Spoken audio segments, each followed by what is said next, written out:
Refugees हैं, उन्होंने कहा कि हम डेक्कन मेडिकल कॉलेज के जितने डॉक्टर्स हैं, हम कॉक्स बाजार में जाकर वहां पर रोहिंग्या रेफ्यूजीज की खिदमत किए। उन्होंने बताया कि इस दुनिया में जहां कहीं भी सिविल वार होती है, गड़बड़ होती है, हम लोग वहां पर चंद दिन के लिए जाते हैं, वहां पर जाकर हम उन गरीबों की खिदमत करते हैं।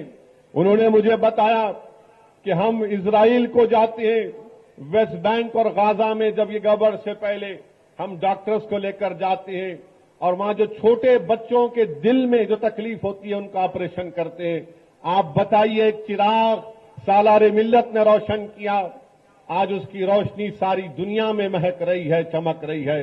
ये मैं बताना चाह रहा हूं, मंजलिस के मुखालिफिन के पास दिखाने को कुछ नहीं है सिवाय गाली देना, झूठा इल्जाम लगाना, इत्तेहाद को इंतशार में तब्दील करना, मोहब्बतों को खत्म करना, नफरतों को आम करना, दुश्मनी को फैलाना, ताकि उन फिरका परस्त ताकतों को गलबा हासिल हो जाए। हमारे घरों पर, हमारे इलाकों में, हमारे महल्लों में सिर्फ चंद 2 मिनट का वीडियो बनाना और गाली देना। अरे तुम और तुम्हारे बाप ने क्या किया बताओ? तुम जिसकी आज चापलूसी करते हो बताओ तुमने क्या किया? तुम एक क्लिनिक नहीं चला सकते, तुम एक अस्पताल नहीं चला सकते, तुम एक स्कूल नहीं चला सकते। तुम गवर्नमेंट के स्कूलों में 18 साल से मजलिस इत्तेहादुल मुस्लिमीन ने जो खिदमत अंजाम दी, तुम वो काम नहीं कर सकते। अरे प्रजा पालना का प्रोग्राम हुआ, एक इनका आदमी नजर नहीं आया। एक एक काउंटर के पास मजलिस के अराकीन बैठे हुए थे। मैं उन तमाम अराकीन को सलाम करता हूं जो हैदराबाद पार्लिमानी इलाके के प्रजा पालना के इलाके में बैठे हुए थे और वहां पर आवाम की खिदमत किए। एक एक असेंबली हल्के से 40-45 हजार दरखास्तों के हेल्प डेस्क मजलिस से बनाया।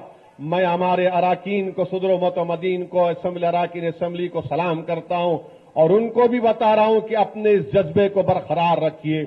यही खिदमत का जज्बा मजलिस को यहां तक लेकर आया। यही अवाम और गरीब मुसलमानों की और दलितों की खिदमत हम करते रहेंगे तो मुस्तकबिल में भी इंशाअल्लाह ताला हमको और कामयाबी हासिल होंगी। तो नाडल्ला भास्कर राव की तारीख जो ऐलान कर रहे हैं बैठ करके, हम नाडल्ला भास्कर राव से तारीख को जानते। प्यारे, तुम्हारी तारीख बहुत कमजोर है। अरे तारीख मजलिस की शुरू होती है कि उस पुराशुभ दौर में मजलिस ने जब शुरुआत की, जब मुसलमानों में एक खौफ और दहशत का आलम था। मजलिस और मरहूम फखरे मिल्लत अब्दुल वाहिद ओवैसी ने जेल की सोबतों को बर्दाश्त किया, बैंक के अकाउंट सीज हो गए। अरे आज बैंक के अकाउंट सीज हुए तो न्यूज बन जाती है, उस वक्त अब्दुल वाहिद ओवैसी के अफराद खानदान के बैंक के अकाउंट बंद हो गए थे। 11 महीने की जेल बर्दाश्त की। दारुसलाम जो आज आप बैठकर यहां पर हम इन 8000 ऑल इन वन गाइड को बांट रहे हैं, क्या यह दारुसलाम मजलिस के पास था? नहीं था मजलिस के पास। ये मुनाफिकीन जो बीजेपी के इशारों पर कठपुतली की तरह नाच रही है, छोटी बीजेपी के दरबार के तबलची है। अरे बताओ, दारुसलाम का मुकदमा अब्दुल वाहिद ओवैसी ने 11 साल इस मुकदमे को लड़ा। किसके लिए लड़ा? अपनी जात के लिए लड़ा, अपनी खानदान के लिए लड़ा नहीं। मजलिस ने मुकदमा जीता तो अब्दुल वाहिद ओवैसी अलैहिर्रहमा ने हुकूमत से उनके नाजायज कब्जे का किराया हासिल किया। किराया हासिल करके शाम में मलगियां मजलिस ने बनवाई और उसके बाद अब्दुल वाहिद ओवैसी इस दुनिया से चले गए। उनका ख्वाब था कि मैं कुछ करूं मुसलमानों के लिए तालीम के मैदान में। वेंगल राव चीफ मिनिस्टर थे, सालार ने परमिशन लिया और यहां पर इस वसी ग्राउंड में एक आईटीआई सालार ने शुरू किया था। आईटीआई से मजलिस का सफर शुरू हुआ। मजलिस का सफर सिर्फ नाडल्ला भास्कर राव से नहीं शुरू हुआ प्यारे। मजलिस ने नीलम संजीवा रेड्डी से देखकर कई चीफ मिनिस्टर को देखा और मुस्तकबिल में भी इंशाअल्लाह हम देखेंगे। ये मजलिस का काम है। लोग बोलते हैं मजलिस के लोग तकरीर करते हैं। अरे तकरीर करना भी बच्चों का खेल नहीं है। तकरीर करना भी एक फन है, एक नेमत है अल्लाह की तरफ से। हां, झूठ बोलना वो तुम्हारी फितरतों में है। तुम झूठी बोलोगे, तुम नफरत को आम करोगे। अरे तुम अपना जमीर किसी के पास गिरवी रखे हो।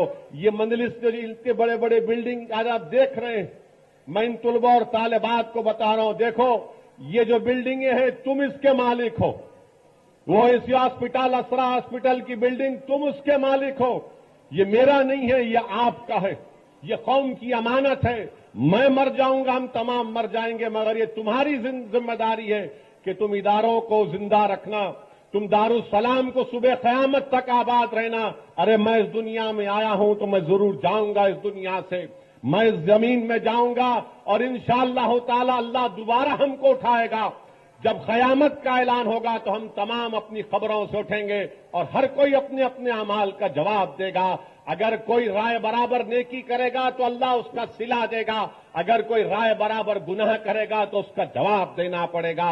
ये मेरा ईमान है, ये मेरा मानना है। मगर ये इमारतें, ये दारुस्सलाम, ये तमाम चीजें कब आबाद रहेंगी?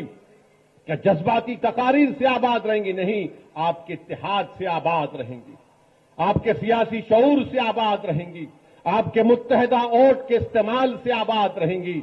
इसीलिए मेरी आपसे गुजारिश है कि आज मैं इन तुलबा और तालिबात को रास आपसे मुखातिब होकर आपसे कह रहा हूं, खूब पढ़ो।